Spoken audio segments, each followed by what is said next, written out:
My next card will crush any chance of that happening. You see, there's already a parasite living inside your deck. What? Parasite! An insect that lives off of other animals.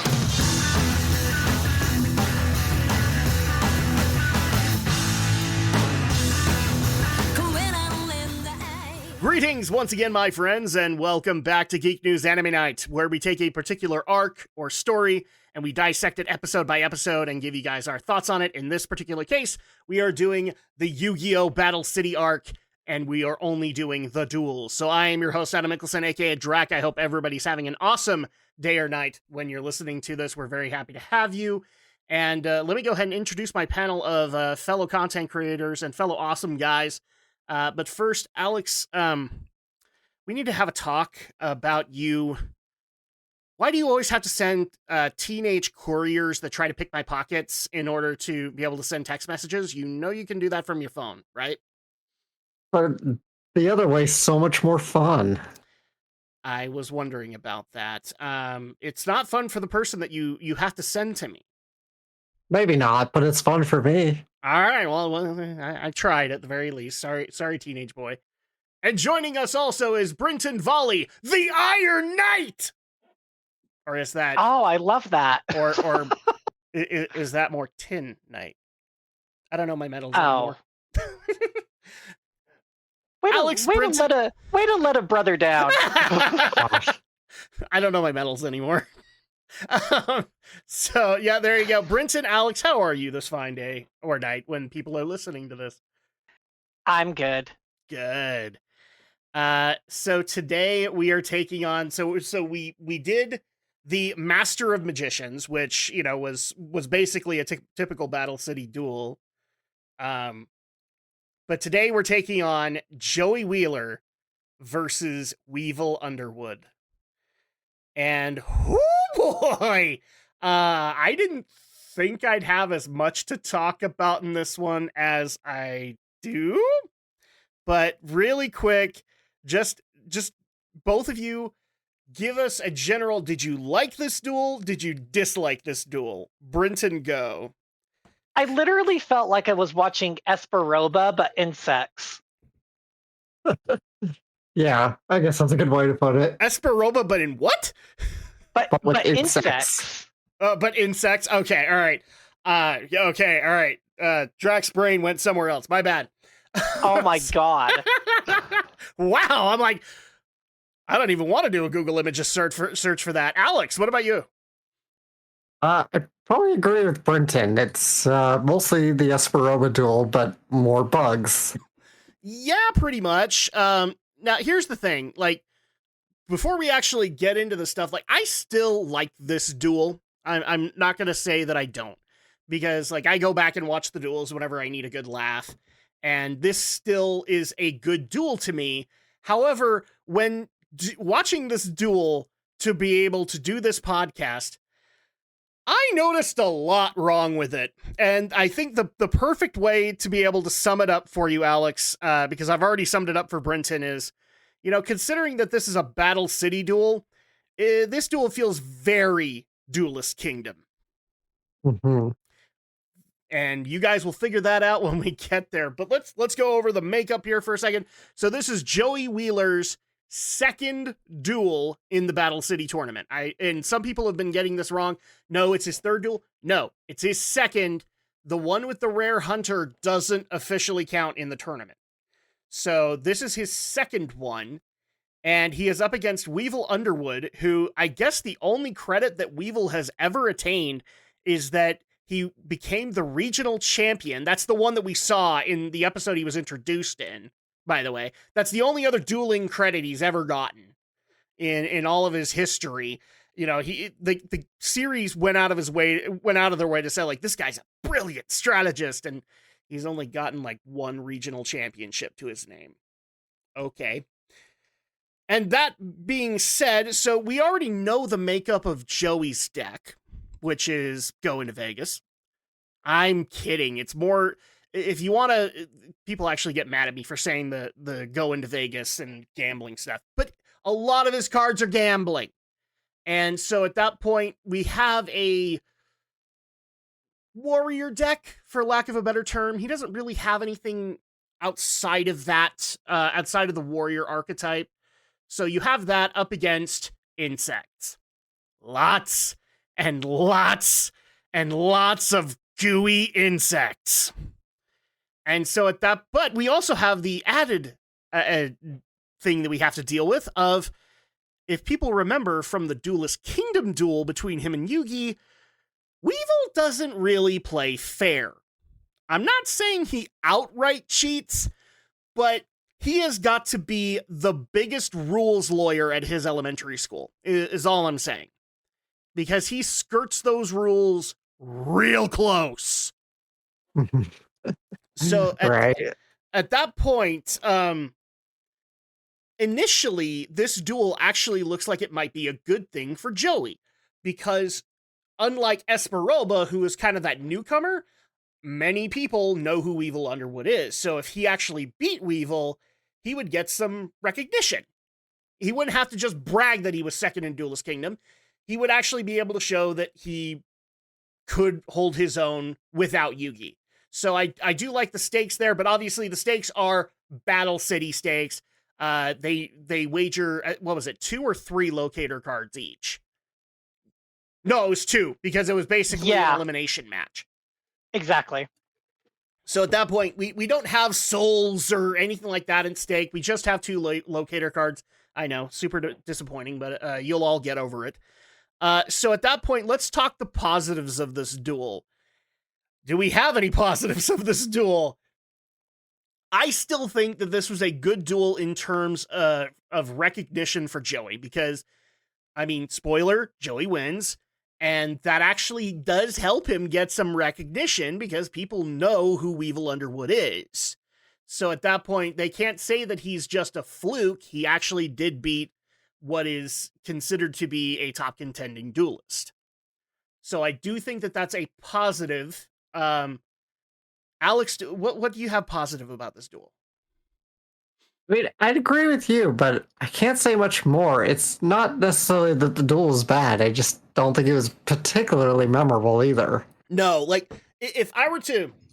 Let me put it this way and see if I can kind of sum this up for you, Alex. If you were to ask somebody which duel they remember more, Yugi versus Weevil or Joey versus Weevil, which one would you think? It would probably be a Yugi versus Weevil. Yes. Except not the heavily edited one that Kids WB got. The bigger one is actually better. But, and no, I'm not talking about the Waking the Dragons Yugi versus Weevil, although that one is probably the crescendo for Weevil. So at that point, yeah, that's kind of the problem, is Yugi's duel with him just feels like there was more at stake. Here, it doesn't really feel like that, even though, you know, because it's all just Weevil's up to his own tricks, and so Rocky Balboa has to come defy the odds kind of deal. Right. So I agree with you there. Brinton, what is a positive of this duel? I think you both have stated this pretty well already, just to share.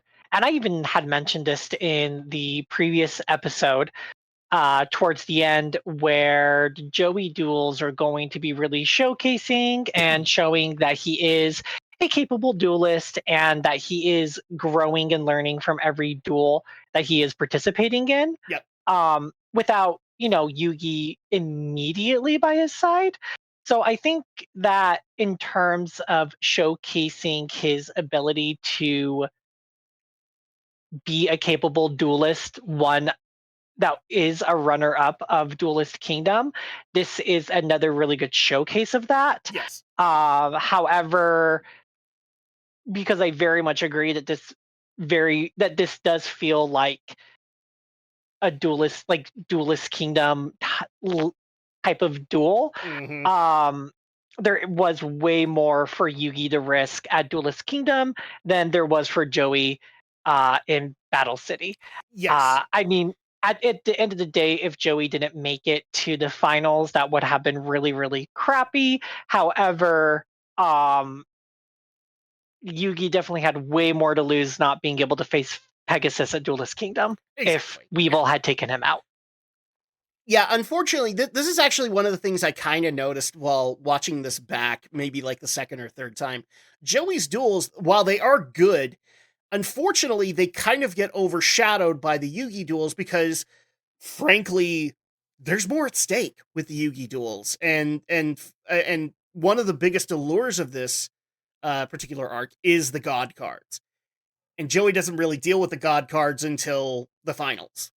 So at that point, if you want to know about the God cards, you're more interested in what Yugi's doing at that given moment. And so that kind of hurts Joey in the long run. And before we get into the negatives of this duel, because I have a feeling that we're gonna have a lot to say here, what did you guys think of the side story arc that we had to deal with here, where Serenity gets a little visitor, basically a defiant kid who doesn't want to get X-rays. I'm pretty Um, sure in the Japanese dub that was like chemotherapy or something, because I do not know a single kid who is afraid of an X-ray. no, you make a good point there. So Yeah. very Mhm. so much like the backstory with Yugi versus Arcana, I very much skipped that as well. So Yeah. I have nothing to say because I was there for the duel, not for the little boy who was literally bothering an adult in her room.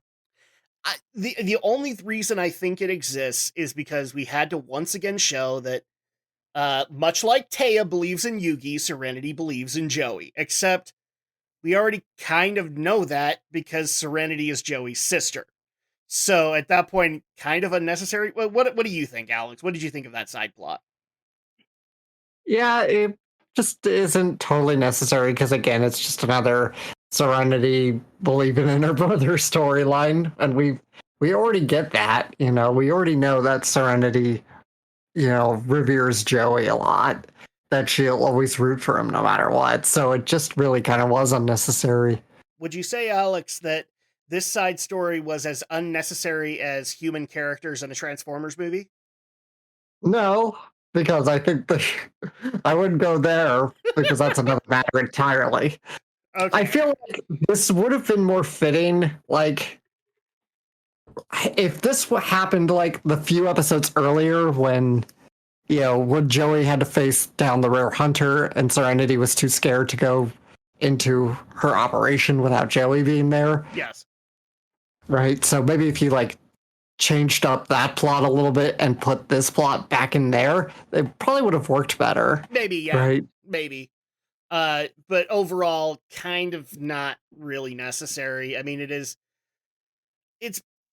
the best way I know how to explain it is it's setting up Serenity to be another Taya, and basically we know that she's going to be that for Joey. And on top of that, it's I don't want to say it's wasted, but Taya has to Taya for Serenity quite a bit in the finals, as you guys will find out. So at that point, she's kind of redundant, is what I'm saying. Okay, before people shove things down my throat, because I'm pretty sure you are, I get that Serenity has one key moment that defines her in the Battle City arc. She gets nothing after that. Can we be clear? Serenity is done after that. She doesn't even, does she show up in Waking the Dragons? I don't think she does. I And have no idea. I don't think she shows up in Dawn of the Duel either. So at that point, hey, cool. We had this investment for Joey and now we don't. So, yeah, I want to get this out of the way. I don't hate Serenity, but unfortunately Serenity isn't given a whole lot to work with. And so I wanted to make sure to cover that side plot first, because I know that there be a lot of Serenity stands out there. Just as much as there are my stands, and guess what? Mai's gonna have her day in hell too. And that was the entire Waking the Dragons arc, where she got a new voice actor that just didn't make sense. But let's go ahead and get into the negatives of this duel. What did this duel do wrong, Brenton? Well, as you and I had previously chatted about, the fact that a majority of the cards did things that they don't actually do in the card game. Yes. Now people will understand why I said this is very Duelist Kingdom. It be very broken. The duel basically runs because of narrative construction. That's basically all it does. Sorry, Alex, I interrupted you. No, I was just laughing because it's just funny. Yeah, no, it absolutely is. This is a very broken duel. I did not realize how broken it was until I actually had to turn by turn analyze it. And that's kind of my viewpoint as well. I also am going to throw this part in as we get in later in the duel. We find out that the kid that Weevil hired to put because obviously Weevil is going to Weevil. And so at that point, he hires a kid to put a parasite card into Joey's deck while he is, quote, stealing his duel disc. Because, of course, you would let a random stranger in the middle of a city wear the video game console attached to your wrist. Yeah, that. I would totally let a random bystander touch my PS5. Wouldn't you, Brenton? Oh, 100%. 10 out of 10. We'll do it again and again and again. Yu-Gi-Oh logic, everybody. But the best part is ultimately, if we actually go by the legitimate rules, this kid wasn't necessary. This was just to make Weevil gonna Weevil. Except there are like 4 other times in this duel where Weevil gonna Weevil. Weevil gonna weave. That's officially the title of this episode. Weevil gonna Weevil. So at that point, they actually took plot elements and made them unnecessary. Alex, anything negative you want to say about the duel? Not particularly, because I don't know any like the rules or logistics of the duel to say like, oh, is it wrong or is it right? It probably looked like it was proceeding accordingly because it looked like they were following Battle City rules, right? Yeah. Okay. Yeah. And sorry, I cut you off. Yeah, it's okay. It's just I don't know really the mechanics of the game itself, outside of what the anime does, and the anime, the Yu-Gi-Oh anime definitely follows like the Pokemon anime, where it's like sometimes it'll just make its own rules that kind of go beside the game's own internal rules just to make the anime more interesting. I get it. So. Yeah. You mean how Ash sends out Pikachu to go fight like an Aerodactyl and somehow Pikachu doesn't get completely obliterated by a rock type? Exactly, like that. Or, just like complete bizarro artistic license, like, oh, trigger the sprinklers to weaken the Onyx. Yeah. Wish I could have done that in Pokemon Yellow. That certainly would make that fight easier. You totally missed it, Alex, because you totally could have gone with the sprinklers on the Onyx in Yu-Gi-Oh! When they did that to the Great Moth in Summon Skull. Because that's basically what that was. Yeah, I mean, that sounds like a Yu-Gi-Oh! Thing. Yeah, no, that's how the duel for Yugi and Weevil ends, is that he plays Magical Mist, which wets the Great Moth so hard that Summon Skull gets a 1,000 point advantage on Great Moth. And it's basically what happened. That's basically what happened. So yeah. Oh my god! I didn't even think about that until you brought up Brock's Onyx, and I was like, oh god, Yu-Gi-Oh! Did it too. I totally get. Like, I get the logic behind that. And again, it just comes from the sheer fact that everything, like the monsters are holograms, so they can get away with having that type of, not so much of a rule, but just for that to actually happen. Yeah. It totally makes sense to me.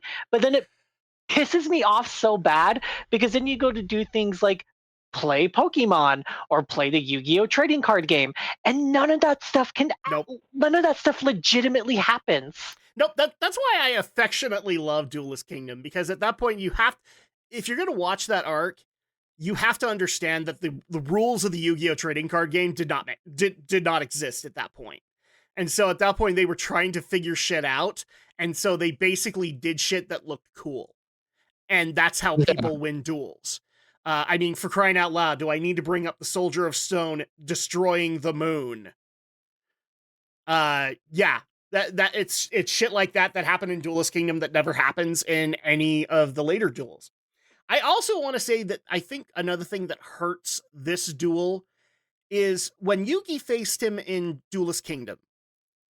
I mean, he had already done the douchebag thing of tossing the Exodia cards off the boat, and he also was basically trying to lure people into a field where he got some kind of advantage. So there was a sense with the stakes that Yugi needed to give Weevil what he deserved. And I would say later, when Yugi faces him in Waking the Dragons, it's very much the same thing. Weevil being a douchebag and Yugi coming in to whip his ass. In this case, it doesn't really work because all that Joey basically does is, oh, Weevil, you scamp. And that's all he really ever amounts to. Because most of the time, because Joey's got a Rocky Balboa this shit, he has to come from behind. And so at that point, he looks like he's going to lose. And then as soon as he's got everything figured out, oh, Weevil, you little scamp. So it kind of takes away from the stakes of this. Am I wrong? I mean, we've established that very early on. Like, I don't really feel there were truly any stakes. It was just Weevil wanting to pull a fast one on Joey, and not not really being able to do so. Mm-hmm. Oh yeah, and because plot armor. Exactly. This is basically Joey has a lot of plot armor. That's the best way to be able to look at it. I also forgot these stakes. Not only just locator cards, but we also have Joey's Time Wizard going up against Weevil Underwood's Insect Queen, which at this point, Insect Queen is like the best insect card at this time that you could get. Just because of basically, for those who know the trading card game, if you know the card Machine King and all of the advantages he gets with a machine deck, Insect Queen gets that for insect monsters. So at that point, like, it's appropriate for Weevil to have the Insect Queen because it just synergizes with his deck so much. So at that point, let's actually get into things that they did wrong, things they did right. I'm pretty sure Brinton has some notes. Alex, do you have any notes? I don't take notes, so no. All right. Brinton, do you want to go ahead and go into your notes first before we go into mine? I didn't write notes down for this one either. I was all right. A little bit. Well, I took the opportunity while sick to properly watch this, and I may have been a little bit delirious, so I didn't write notes. So that made it just that much more entertaining. Sure did. I don't know how sick you were, Brenton, but I too was kind of sick last week when I watched it when I was kind of sick too. So there you go. So you guys were just like, more than me, to be fair. An actual bug on Weevil's glasses?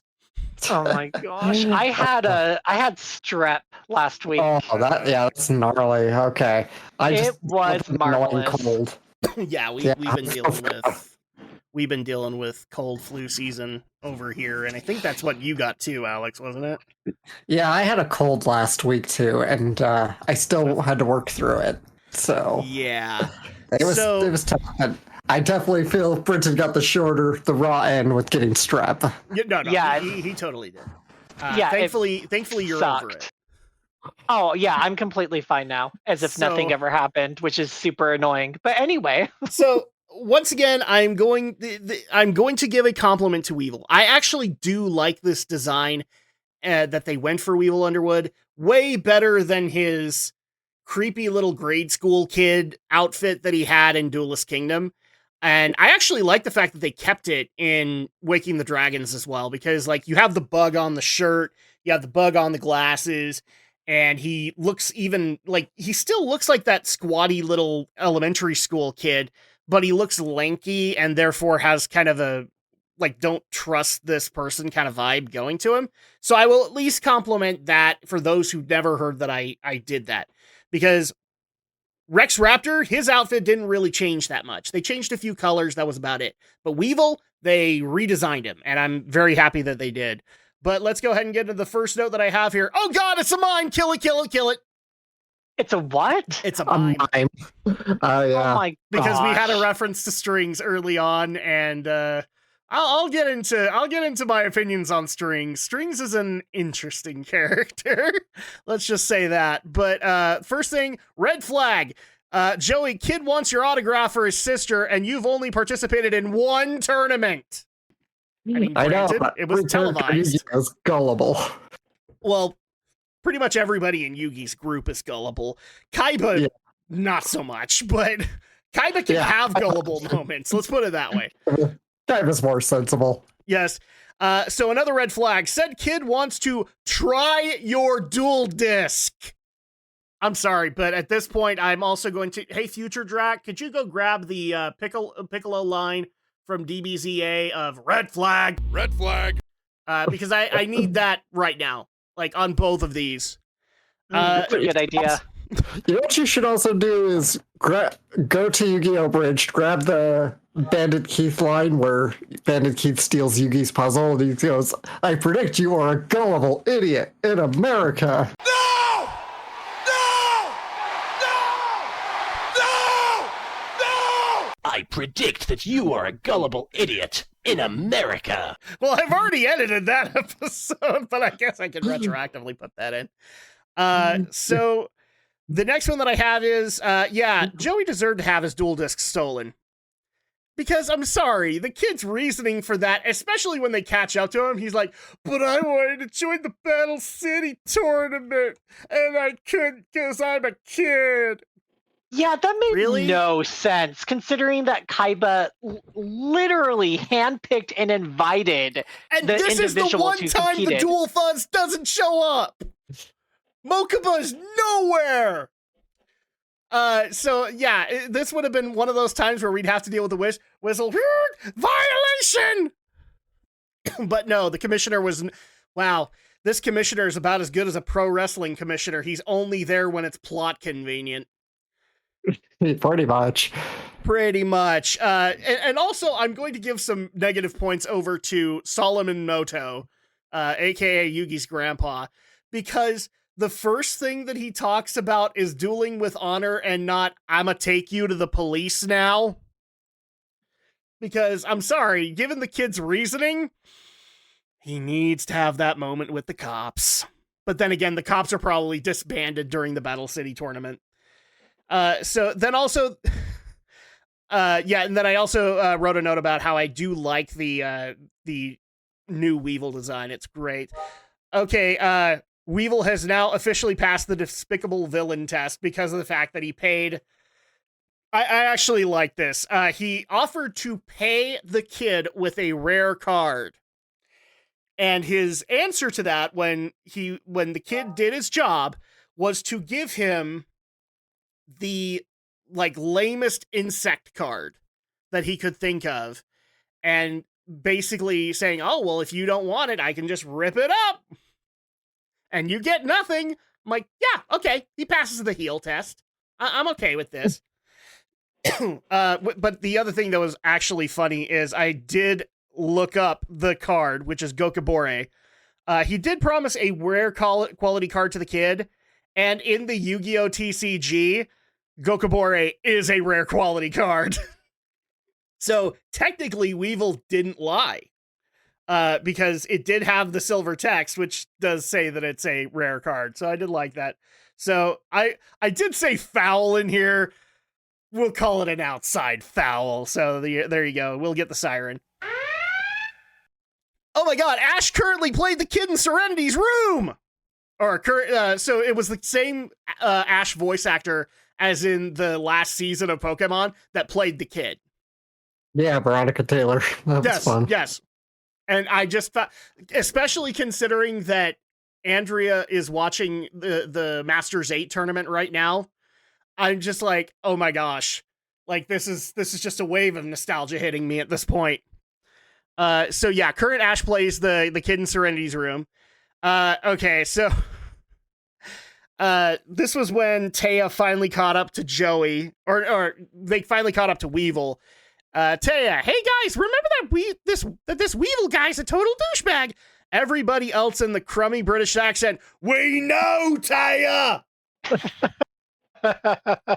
It's not like this hasn't been said numerous times, so we know! So, wow, did one of Weevil's bugs cop a feel on Taya? This was actually, like, early on in the duel, and it did look like the bug hologram was going to second base with Taya. What? And she's not even in the duel. Adam, you have a very niche ability to see things that just completely fly over my head. I've explained this to Alex. My brain's in the gutter, like, quite a bit. I don't think I ever passed teenage years. So. Oh my god. So then also, Weevil would lose horribly in Vegas by going all in every stinking time, because I was basically referencing the fact that if people remember in Duelist Kingdom, he wagered all of his star chips against Yugi, hence it was an elimination match. You'd think that with a lesser duelist, that Weevil would just take it easy and just wager the one locator card that he has. Nope, all in. Nope. This has to be an elimination match. I have to eliminate Joey Wheeler. And of course, it goes bad for him. Never take Weevil to Vegas. He will give you bad advice, is all I'm saying. I guess so. Because you will lose every stinking time. And then also, why did the Swordsman of Landstar sound like a damn bear? When it actually gets... This is Celtic Guardian all over again. It comes out, it's like this wee chibi thing, and it comes out... What? Where's the bear? It's literally like Celtic Guardian all over again. Maybe he's just feeling them bear vibes. I guess. Okay, so manifesting that bear energy. So now we have our first official foul of this duel. So, Weevil gets 1,000 life points when Skullmark Ladybug is destroyed, not 500. He should have an even 5,000 life points. So when he used the Skullmark Ladybug, he stated that once it was destroyed, he got 500 life points out of it. No, he gets 1,000. So he should technically have been at 5,000 life points, but as we're gonna find out, life points really don't matter in this duel. So then, hey, look. Yeah, I felt that early on too. Yeah. And then, hey, it's Larva Moth with Cocoon of Evolution. One of the most inefficient combinations in the entire card game. Because it was so... I want to share this fact. They actually had to create a card to speed up Cocoon of Evolution to make it better. And even the speed up card isn't that much better. So for those who don't know, Cocoon of Evolution, if you have a Larva Moth in it, it replaces the Larva Moth. By the way, in its first turn, it is attack mode. So at any point, you could basically take a life point attack from it. Then you have to switch it to defense mode. And then you have to wait 5 turns for Great Moth, which is the Yugi version, which was the 2600. But we get teased in this one that he's going to get the perfectly ultimate Great Moth. No, that's exactly what the card says on the text. Don't jinx me on this, Alex. That is exactly what it says. Perfectly ultimate Great Moth, which requires 7 turns. So he has to keep that cocoon on the field for 7 consecutive turns. And then he gets the perfectly ultimate Great Moth. But in this one, there's only 5. But the speed up Cocoon of Evolution in the TCG now, it was basically made so you could get perfectly ultimate Great Moth quicker. Except now it's 4 turns. So 4 turns. 4 turns, okay. And 3 turns for Great Moth. So that's still where, and I think this also has the same disadvantage of in its first turn, because you can't flip it in the first turn that it's used. You could still make a life point attack on that one because its attack is 0. Yeah, this is the most inefficient. What I'm basically trying to tell you people is this is the most inefficient combination of cards in the frickin' card game. And there's a reason for it. And then I also did say, yes, wrong. So this is going to be the other one. I'm going to find the internet. Wrong! Wrong! Perfectly Ultimate Great Moth requires 7 turns in the cocoon, not 5. Oh, wow. Actually, What was I that? actually have I'm just double checking. I have like the play-by-play of this duel pulled up. Mhm. It was actually in 4 turns that the Perfectly Ultimate Great Moth Fucking Lord! entered the duel. So it wasn't even 5. Like they skipped it by a whole 3 turns. They probably Duelist Kingdom one of those turns out, but because I remember the dialogue saying that it was 5 turns, so he got Perfectly Ultimate Great Moth. No, he should have gotten the 2600 version. So yeah, wow, a legitimate cheating maneuver in Battle City, and yet Mokuba is nowhere to be seen. Well, I'm gonna say, well, one, I thought that was entirely ridiculous, but I'm gonna say it's because the Kaibas don't care about Joey. So if he, Actually, you know what? I can totally see that.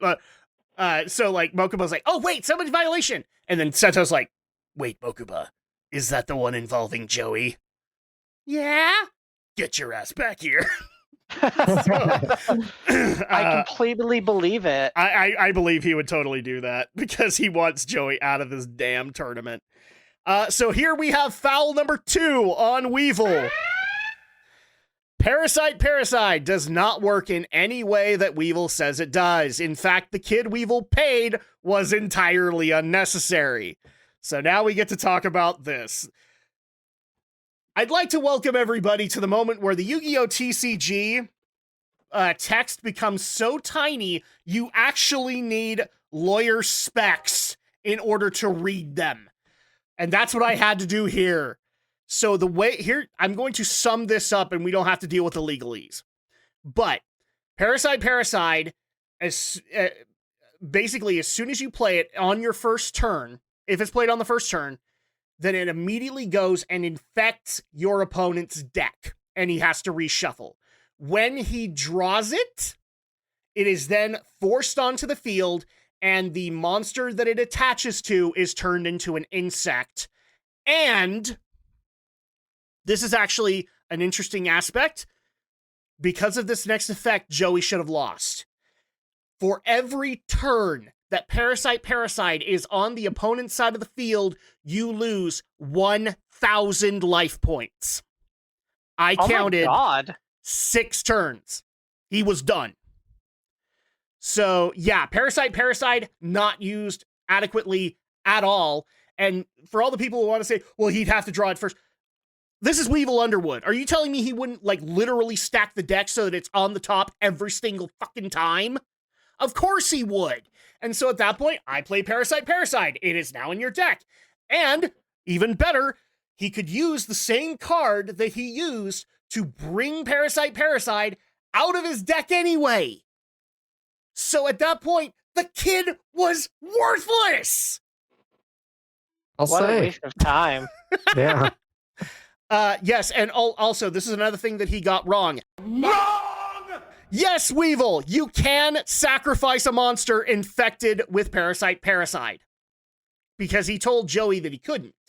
As long as it was out, he had to, like, the other thing that he got wrong is, like, every monster that he summons from here on in is infected. No, just the one is infected. Everybody else is totally fine. So his whole insect barrier strategy shouldn't have worked. Because all he had to do was summon Panther Warrior or something else, and that could do the attacking for him. So, there you go. I also explained that. Infects one monster, not all of them. No, Weevil, you have 2 more turns till your moth can be summoned. You should have gotten the Duelist Kingdom version. I'm not passionate about this stuff. This duel is just way more wild. Yeah. Than I imagined. And actually, really quick, I do actually want to show you guys this the sped up cocoon of evolution. I can't even remember what it's called. Oh, it's the this is appropriate. It is the super cocoon of evolution, I believe. Oh, cocoon of ultra evolution. So basically, you trim a monster. And instead, during your main phase, you can banish this card from the graveyard, then target 1 insect monster in your graveyard. That's actually not it. And if you do, you can special summon. So it basically just allows for the perfectly ultimate Great Moth to be in there. And here's the thing. If this had actually existed, which it didn't, this actually would have been a really cool card to see in Weevil's deck. Because then at that point, it would have been like, oh crap, this is Weevil's deck on steroids. He can get out the super awesome monster and not have to wait a bajillion turns to get it. Yeah, they really didn't think this through at all. But yeah, no, it's the Cocoon of Ultra Evolution. So then Weevil, there are a dozen cards that can take down or stand toe-to-toe with Perfectly Ultimate Greatmoth. What I am referencing is that he said there were only 2 cards that could stand up to it. And in that current TCG, maybe he could have had a point. I don't think so. Because he brought up the Gate Guardian, which is, by the way, the only time that the Gate Guardian card is shown in the regular Yu-Gi-Oh series.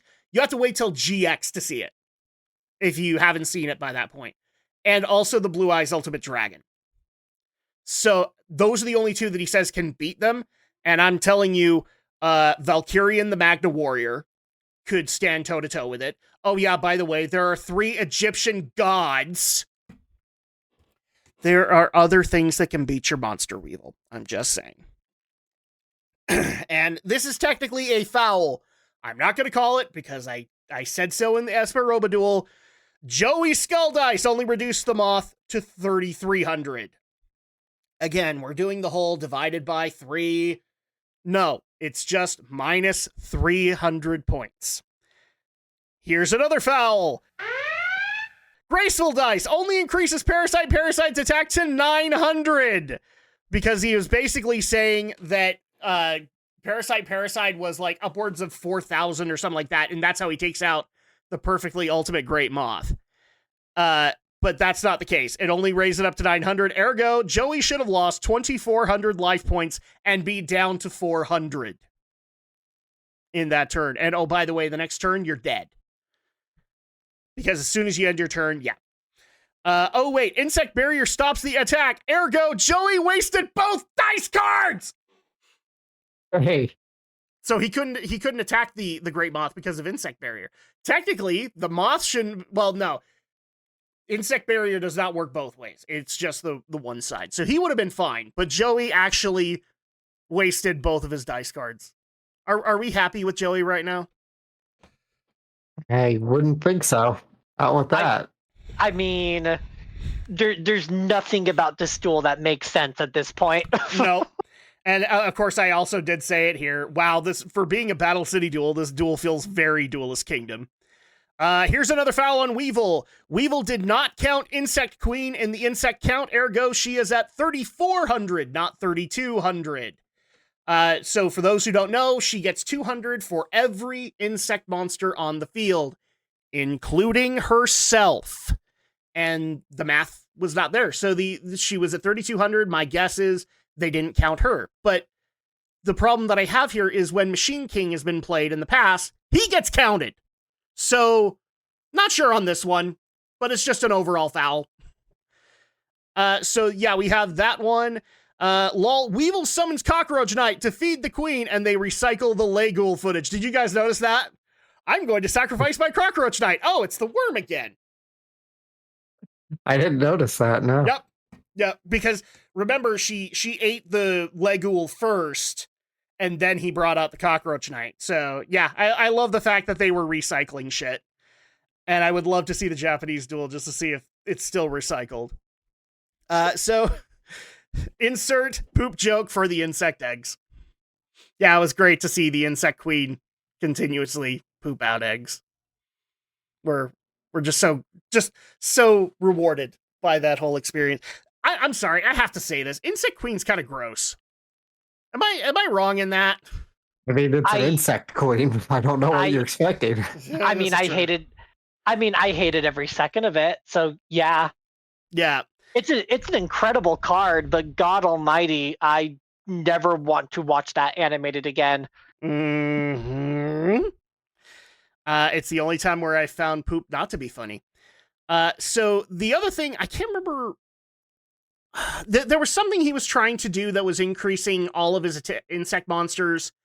And because the eggs are a token monster, basically, he was saying that they could increase the attack power of those as well. No, Weevil. The eggs remain at 100, because that's how tokens work in the TCG.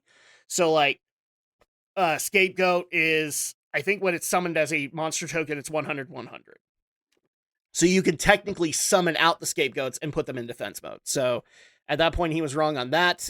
Yes, Joey, the iron protects Gearfried. Totally not, because you can't equip anything to him.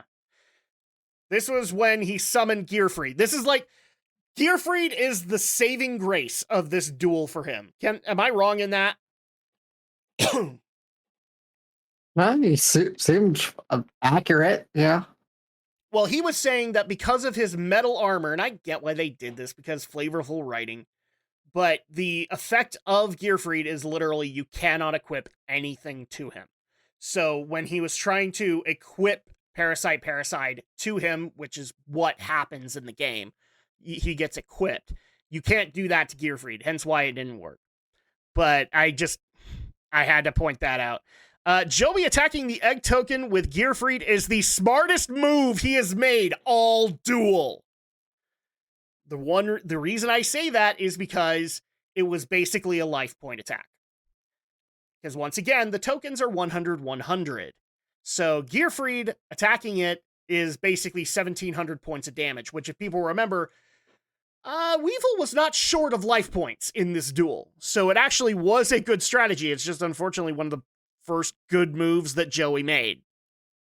That came it just literally took over 25 plus turns to get there. And by the way, if we were following the duel turn by turn, like I just said, he would have been done by now, because Parasite would have killed him. So, for sure. He should have been annihilated forever ago. So then also, wow, Joey should lose 2,000 life points every time. This is so, okay. I did not know this until I looked up the card.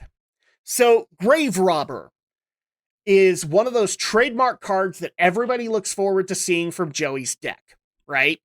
The other one was in Duelist Kingdom, was Copycat, because basically it allowed for him to take really powerful cards that his opponents had and use them against them. So Grave Robber, if people remember in the duel with Bandit Keith, he uses that to steal the Time Machine card to bring back Red Eye's Metal Dragon. So, like, this is a big card. I think also he brings back Summon Skull to summon Black Skull Dragon against Yugi. So this is a big trademark card. And everybody wanted one, but now, let's see if you want it. So, first of all, Grave Robber can only steal magic cards, so he technically used it legally in this. But at the end of your turn, after using Grave Robber, you lose 2,000 life points. Ooh, I never knew that. I've never seen, like, I've never gotten Grave Robber, but they literally added that into it. That makes it so much worse immediately. Especially since where Joey was at, he would have lost. So, holy crap. But that was actually an interesting thing I learned while watching this, is like, Grave Robber isn't as great a card as I thought it was. Not really, no. No. And then also, yes, Weevil lost, but Joey lost sooner. And also, as a final note that I have, Parasite was out 5+ turns, I counted 6, and cost Joey 1,000 life points every turn it stayed on the field. Ergo, 6,000 life points of damage. Holy shit. And I get why they did it. The plot significance of keeping Parasite out to make it look like it was totally against Yugi, or totally against Joey, but it's just one of those things that kind of ruins the duel now, because holy shit, that's not how the card works. So how do you guys feel? So I'm just going to go ahead and officially state this. According to actual fouls, both lose, because nobody was using their cards right at all. I even remember having one for Eradicating Aerosol against, I think it was Joey. No, it was the Grave Robber one, because that's when he used Eradicating Aerosol against Insect Queen. So, yeah, after that, like, how do you guys feel about the duel, knowing that they both technically would have lost if this was an actual game? I guess that's why it's an anime and not an actual game. Yeah, so no, there you exactly. go. And I kind of also, would love to see this played out as an actual game. I kind to of see- do now. Yeah, I kind of do Like, I want to want- see pro I players want to play it. see. Oh, for sure. Like the decks completely constructed as they were, and just watching it play out.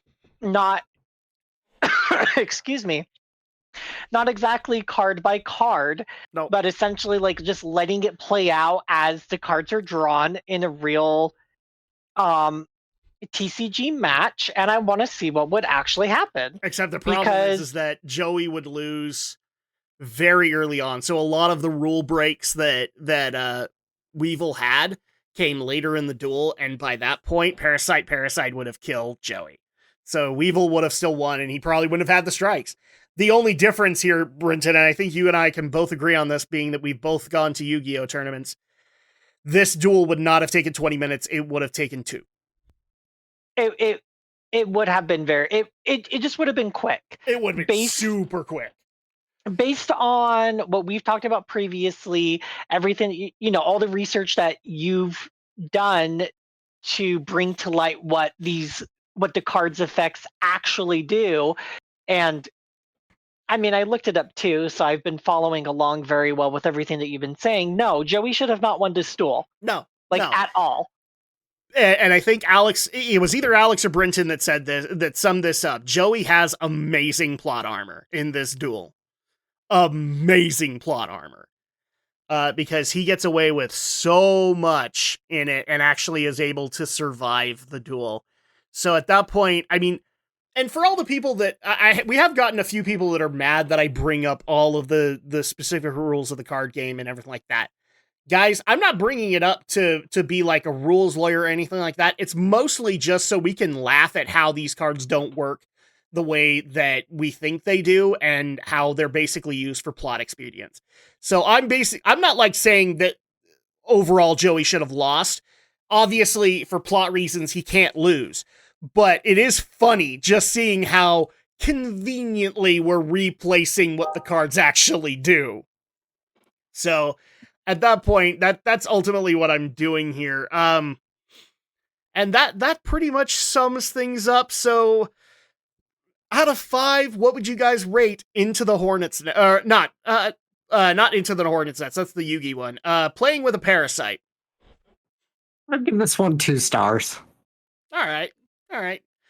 You want to explain why it went so low? Like I said, it's just kind of a generally forgettable Joey duel against Weevil, and it's also, just like you said, one drawn out too long, considering the actual mechanics that should go into such cards.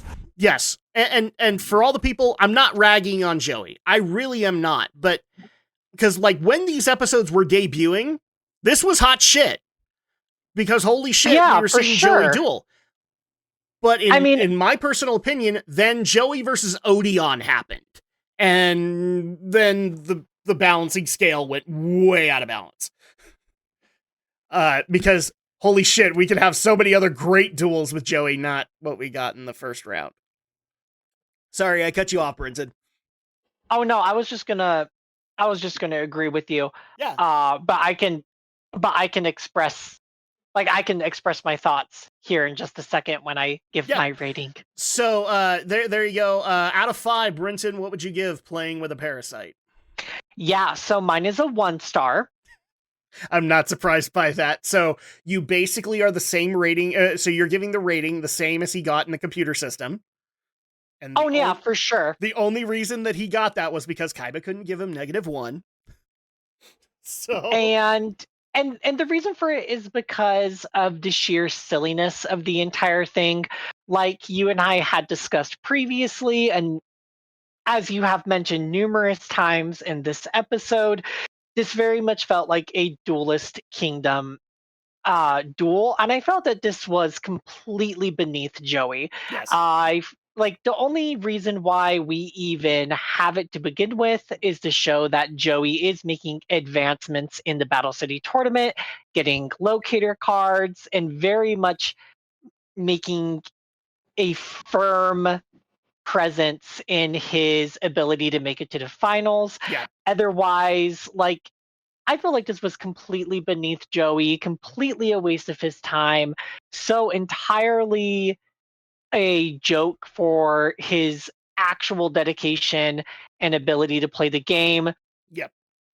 It um just so completely ridiculous that um that when it comes to Esperoba, it's cheating, but when it comes to Weevil, it's not. Yeah. It I I just kind of Well, sat there and the I was whole just gimmick like, of Weevil is he's a cheater. Like that's the whole gimmick of Weevil. He cheats. He just and cheats well enough that he skirts by the rules.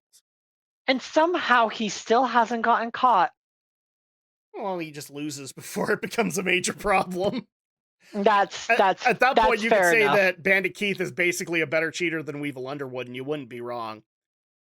No, that makes complete and total sense. Obviously, like obviously what comes around goes around. Yep. So like he never gets punished or in trouble for cheating because he effectively is never getting caught, Yep. but he effectively is just he's just effectively having karma smack him in the face every time.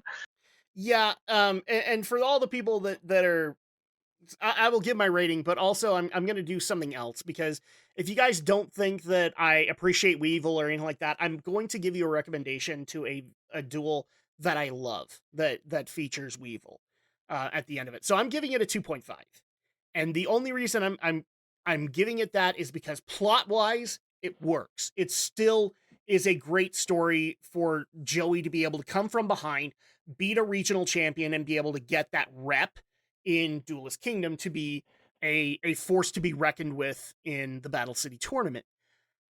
But then you have all of the broken mechanics that kind of get brought into this. And frankly, while I did say that, I mean, Weevil did pass the heel test, they could have done a whole lot more with Weevil to make him just that much more dastardly, and it would have worked so well against Joey.